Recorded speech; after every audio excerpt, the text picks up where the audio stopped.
Hej vänner till Dina bäck som sitter och som det såg så är det anledning någon nästan smal.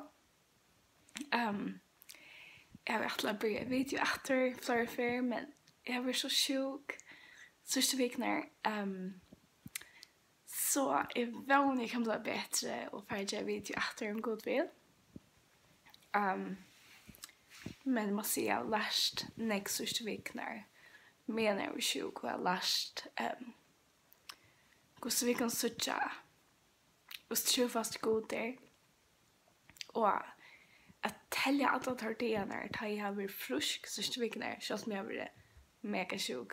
2 veckor sedan och frisk och så att jag är sjuk nu. Så har vi lärt att vi inte huxa alltid om dagarnar tar vi sjuk. Men att telja dagarnar tar vi faktiskt är frisk och tar vi faktiskt få allt det goda.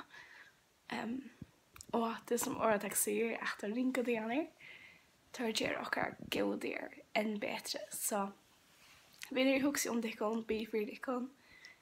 Och jag huxa mig just video efter. Jag tycker på och jag klarar klippa det men jag var sjuk så jag har inte haft orku till det men jag har ju atlan om det och jag tänkte mig göra det.